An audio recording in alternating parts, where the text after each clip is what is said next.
It's car con carne. Let's eat in the car. It's car con carne.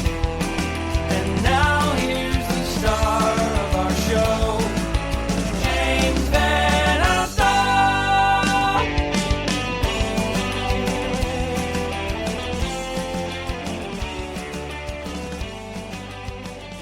Okay, this right here is Car Con Carne. It's a Q101 podcast.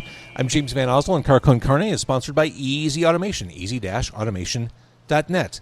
Transform your living space with cutting-edge home automation. Experience seamless control over audio, video, lighting, climate, security, and more.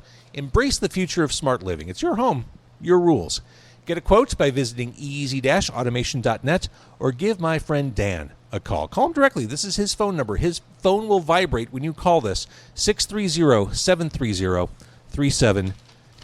Recording at Livewire Lounge, 3394 North Milwaukee, a favorite dive bar, a favorite neighborhood Chicago bar of mine. To my right, if you're watching this on video, even if you're listening, he is still on my right. He is author, he is writer, Josh Noel, whose most recent book is about a Chicago book, as you'll find. Here it is. It is Malört, The Redemption of a Revered and Reviled Spirit. That's about as local as it gets. The history of Malört.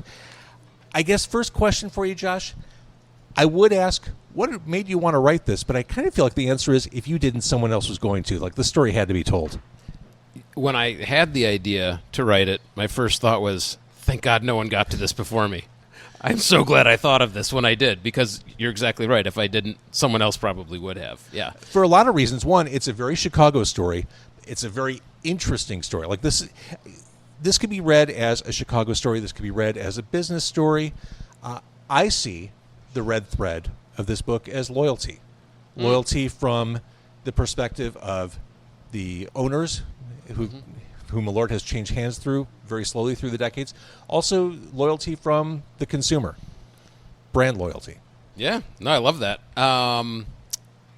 The word I usually think of is it's a love story, believe it or not. And a couple people have tapped into that along the way, which is super cool. But this is the first time that anyone has sort of put it through that filter. And I would say loyalty is another sort of version of love, sure. Right? So I love that, and I completely agree. And it's really, when I was working on the book, and I'd say I'm writing a book about Malört, people would say, "Oh, is it a history of the brand?" And I'd say, sort of, kinda, but it's more than that. My thing is that any good narrative can't just be about a thing. Things are only so interesting. What's interesting are people and relationships. And happiness and sadness and drama and tragedy and all those things. And it turned out that that's all imbued in the story of Malört. And it just so happens that the thing in this case is this really fascinating thing that Chicago loves and hates and loves to hate and just has this really interesting, complicated relationship with. But then there are also these really interesting and complicated relationships behind the scenes as well. I've always felt that the reaction to Malört, to its taste, maybe a little overblown. Where do you stand? Well, I like it. I authentically enjoy it. So here it is. There it is. Take it down. Are we going to get a Malört face? No, I like it. Yeah, I like it too. I get it. It is different than what people are usually looking for in something they eat or drink. People usually want things that taste good, right? Malört is not conventionally good. So that often throws people for a loop, and I get that. But I do think we're also... A lot of people will taste it. I've seen people take a lot of first tastes over these last few months since the book came out, and it's been very fun. And a lot of people say, "Oh, that's not as bad as I thought it was going to be." But plenty of people do still authentically really dislike it. It is bitter. I mean, it's bitter. It's astringent. It does. I always think of it as tasting like grapefruit pith and rubber bands. But it is. Yeah, no, I like it, and yeah, I mean, part of the fun is the lore and the reaction, for sure, right? And that's it's part of the narrative, and I don't mean the narrative of the book. I mean the narrative of what Malört is, and that's part of why people enjoy it. It's the identity. Yeah. So let them have their fun. For someone, just starting with the basics, for someone who's never had Malört, you kind of described it, the astringent, bitter, but what is this as a spirit it goes? Mm-hmm. It's very simple, actually. So it's neutral spirit, meaning basically vodka, aged on wormwood, which is a bitter herb, and then it gets some sugar to balance it out. So this is basically an expression of wormwood. So it's very herbal, and wormwood is bitter, so it's very bitter too. But yeah, it's really a very simple product and has a lot of precedent through generations and generations, and especially European drinking culture, a digestif kind of thing, settles the stomach after dinner, sort of gets the taste buds going, gets the stomach going. Wormwood is believed to have medicinal properties. I am a firm believer that it does settle the stomach after you eat too much, which is actually how I even came to have the idea for the book. I keep a bottle at home, unironically, because I enjoy it. And one night after too large of a meal, which is what we do in Chicago. Darn right, buddy. I cracked my bottle of Malört to sort of settle the stomach and poured the shot in my kitchen. Took that shot down and thought, I wonder if there's a book in this. Because I'd done one book before about the beer industry, and that book is Barrel Aged Stout and Selling Out. Goose Island, Anheuser-Busch, and how craft beer became big business. Yes.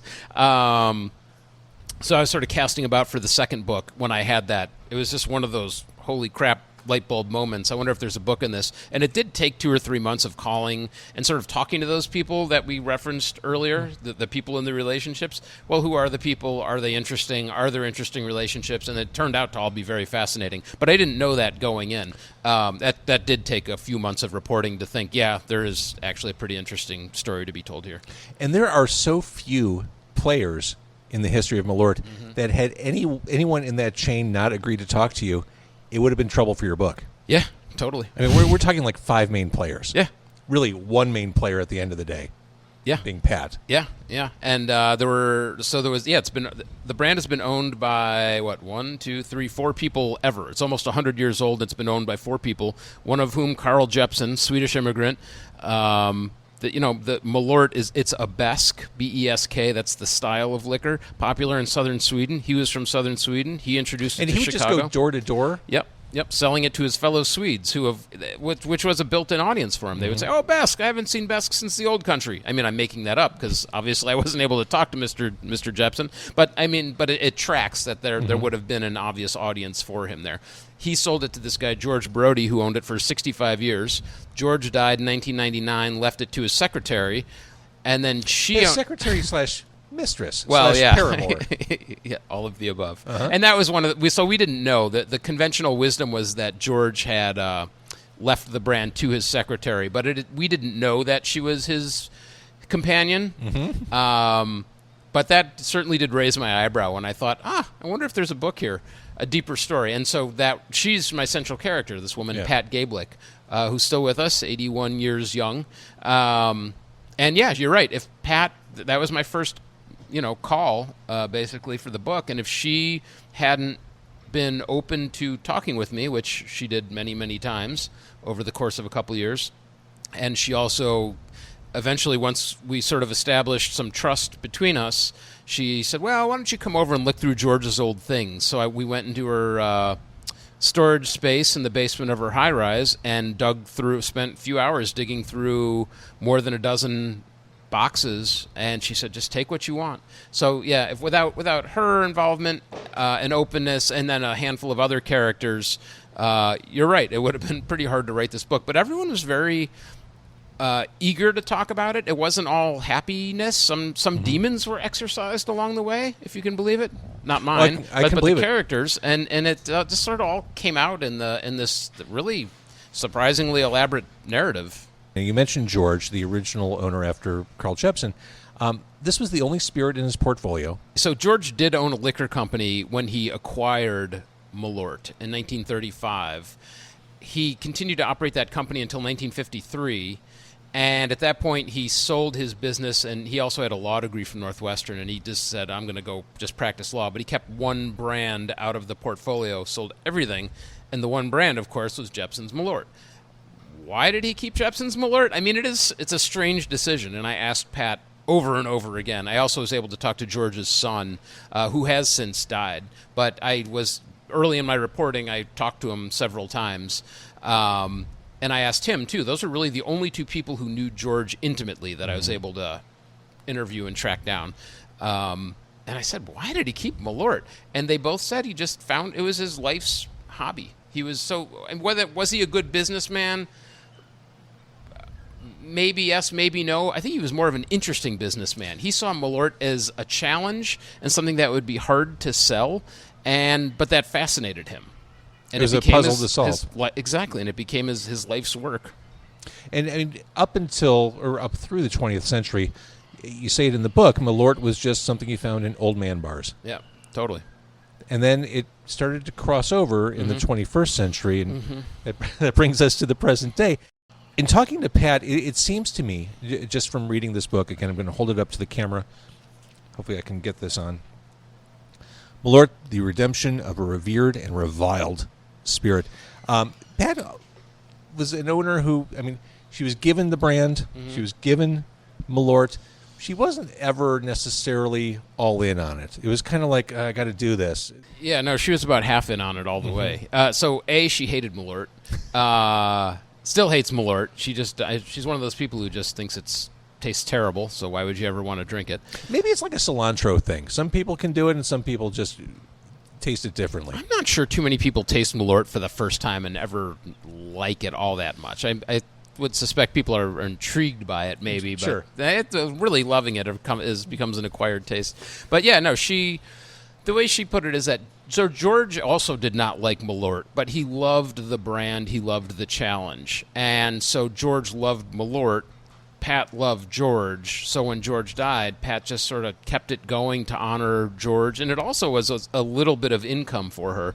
She didn't really have much money. And Malört was just on autopilot. George was having it made at a distillery in Florida. The cases would then be shipped to a warehouse in suburban Chicago. The distributor would then pick up the cases and then sell them into the bars. And it was just truly happening on autopilot. She had to do basically nothing. So it did create a little bit of income for her. Even though it was a dying brand, the sales were very, very modest in the first half of her tenure owning Malört. And then, as you point out, then the new audience emerged seemingly out of nowhere, and Malört became this strange Malört. hit. Yeah. Did things almost go off the rails for good? There was a Wormwood issue, like a customs issue. Yeah, Pat thought it was over. This was before anyone cared about Malört. This was, I want to say, it was in 04, 05, 06 maybe, is no later than that. And that was really before Malört had taken off. And yeah, the Wormwood was imported from Europe, and Wormwood has a chemical compound called thujone, and thujone is the absinthe has this lore and this reputation, and it was sort of quasi-illegal for decades. That's because of the thujone. So some guy at Customs saw, oh, Wormwood, that has thujone. We better get that tested and see. And so Pat's shipment of Wormwood got held up at the border, and she thought that, well, how am I ever going to get this through now? But she persevered, and she sort of combination of hard work and luck, and that's sort of the story of Malört in a nutshell. There's so many times where it could have and really kind of almost should have gone away, but there was just the perseverance and what was the word you used? Loyalty? Yeah, loyalty. So we come back to where we started. Yeah. For all intents and purposes, there's no way Malört should have made it to the 21st century. Totally, completely should not have, yes. And here we are. One of the things, I was on WGN radio. I did part-time work there in the mid-teens. And I interviewed Sam. Oh, who? Okay. This was literally 10 years ago this week as we're recording this. I did an interview. And I found his relationship to Malört very perplexing. Oh, perplexing. Perplexing and complex. Yeah. I didn't really understand it. Oh, that's interesting. And I kind of understand it better now, having read the book. But he was a brand ambassador, but not really connected officially at that point. Was that before? So Sam is one of the handful of major characters, right, that we talk about. There's George, Pat, and then there's these guys, Peter and Chris, who came on, and then Sam was really the fifth. So, yeah, and Sam, again, Malört sort of endured against the odds and in these unlikely ways, and Sam is one of the unlikeliest. He was a Chicago bartender who discovered Malört in about 07-ish, and just fell in love. He thought it was fascinating, and it's as I write in the book, Malört allowed him to sort of be the bartender he wanted to be, the Chicago bartender he wanted to be. He knew the city's coolest secret handshake, and it was something that could start conversations and end conversations and just change someone's night. And he would get the most amazing reactions out of people who were tasting it for the first time, because like everyone's heard of Malört now at this point, basically, right? We've got 10 years of lore behind it. Back then there was no lore. It was just this oddball mystery, and Sam just saw it as this really fascinating tool to be a really fascinating bartender. And Malört was operated by Pat, who barely even knew what the internet was, and so Sam thought, well, if she's not going to really harness the possibilities of Malört on the internet, I'll do it. So, and he had nothing to do with the company at this point. He was just a fan and a bartender. So he creates the Twitter account and the Facebook account.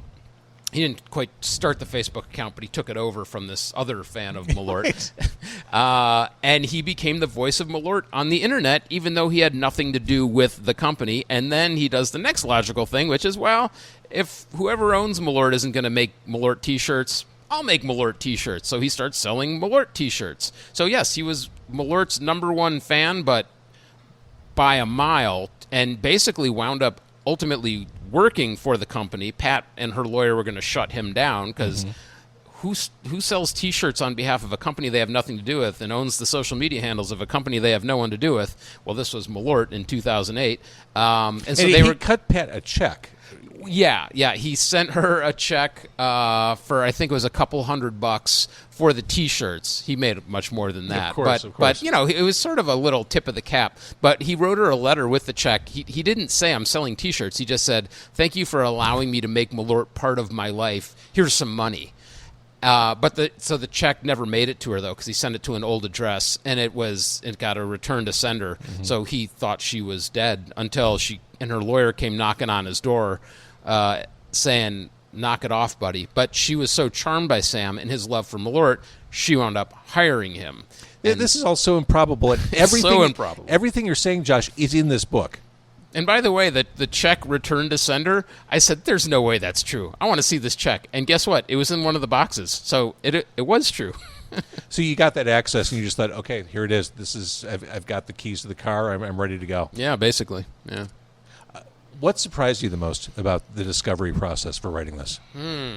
I think what surprised me the most was the depth of the love and the feelings behind Malört. I didn't know why it had survived as long as it had, but I was really surprised at the depth of the passion for Malört that allowed it to survive and then thrive. It had to survive for 80 years, but George Brody had this unusual passion for it, and then Pat was hired as George's secretary, and within a year became his mistress. He was 35 years older than her, and he was married, and they had a relationship for the rest of his life. That it's just all these, and then the new generation of Malört fans. This guy Peter that I mentioned, he was like everything we just talked about Sam. Peter was that, but first, and then there was this tension between Peter and Sam, and it's just it was such a soap opera, and I was just shocked and, as a writer, very pleased, that there was so much to work with there. I never knew that a book about a thing could yield such fascinating backstories of people in relationships. Business normally works. None of this. There's so much unorthodoxy to every aspect of this story. Which makes sense since we're talking about Malört, right? It makes sense. You've written about spirits for years. given the current state of Malört, its stranglehold over Chicago culture, its spread nationally, will this keep going the distance? Will this become Jägermeister at some point and fall off a cliff, or will Malört be with us to stay? I think Malört is with us to stay. I mean, it's so authentically Chicago, right?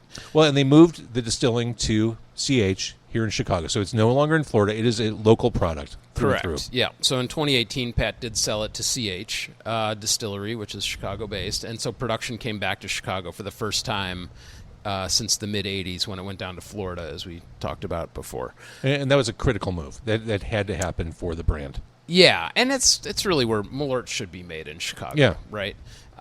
So sales at their lowest ever, they sold 1,000 cases a year, which is small. Mm-hmm. When Pat sold the brand in 2018, it was doing about 12 to 15,000 cases a year. So that was really growing. But now, since CH bought it, now they're up to about 35,000 cases a year. So Malört has continued to grow. I think Malört's here to stay. I mean, the interesting thing to me is how far can it go outside Chicago? And it was available only in Chicago for decades. Now it's available in more than 30 states.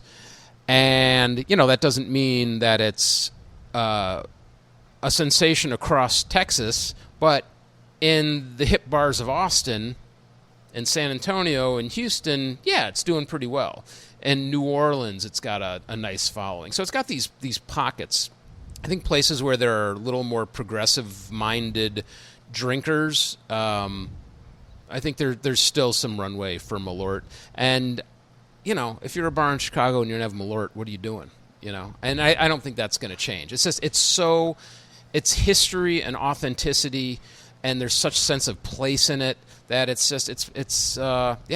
part of the Chicago fabric at this point.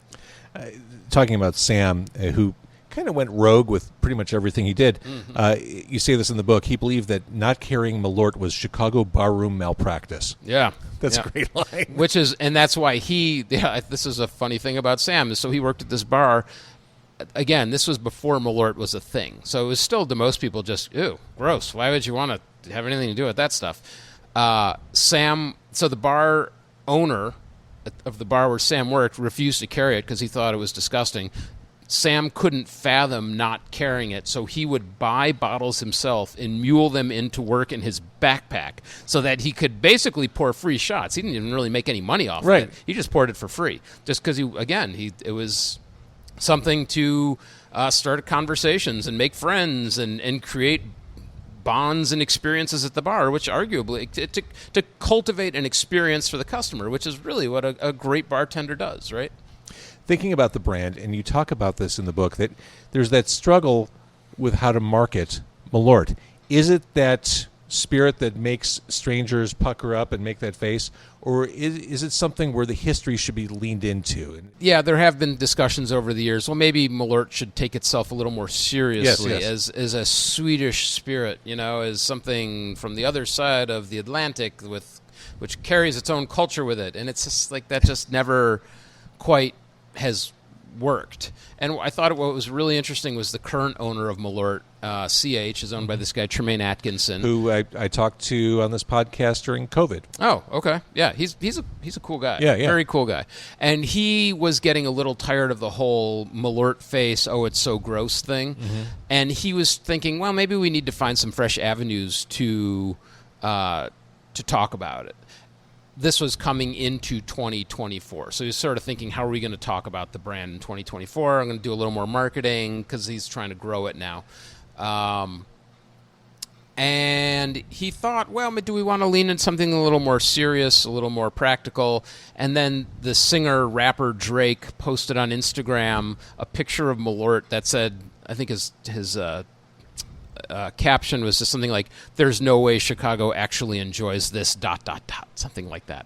And it blew up, and it got so much engagement and so many likes and so many comments and that stuff's so nasty, bro, and stuff like that. And Tremaine realized, you know what? This is the conversation people want to have about Malört. Yeah. And it is. And it's, but then there's always there's a pretty sizable crowd like you and me that just sort of likes it, you know. But I'm glad that it I mean, it's not just a product or a thing; it's an experience, and that's a lot of its power. And that's so be it. In a world where we live on screens, like having a shared experience, that's still meaningful. Amen. Amen. Again, it's Malört, the redemption of a revered and reviled spirit. Great book name. I love this. Was this fun to write? Oh, it was incredibly fun to write. Yeah. How long did it take? How many years of research, interviews, etc.? It took about 2. Okay. Which is actually not That seems bad at reasonable, all. yeah. My first book took like 6. So yeah, this one had few characters, which helped, and it's sort of a smaller story than the first one. I mean, the axis spins around Malört. So that's a small thing with few people that were close to the center of it, and that allowed me to sort of speed things along. Whereas the first one, I was trying to tell, in a sense, the entire story of craft beer. You know, so yeah, that took some time. But yeah, so the fact that this had sort of a narrower thread helped. But I also knew for it to be a good book, it couldn't be too narrow of a narrative. It had to tell a broader story, and that's where it comes into sort of Chicago history and really like how cultural tastes changed. I mean, we haven't really talked about how Malört even became popular again, but I knew I had to answer that question. It's in the book. And it's in the book, and that was sort of the bigger overarching thing was what happened culturally that allowed something so bitter and that so many people dislike to become so popular, because this could not have happened in the 1990s. It's no coincidence that it happened when it did, and frankly I think where it did. People have asked me, like, could this have happened anywhere? And I do think there's something uniquely Chicago about Malört surviving here as long as it did, and then ultimately thriving here. Could it have happened in Cleveland or Milwaukee? Yeah, maybe. Could it have happened in Dallas? No, absolutely not. I love this book. It's super interesting. Josh Noel, Malört, the redemption of a revered and reviled spirit. Great job with this. It's super interesting. Thanks, man. Appreciate it.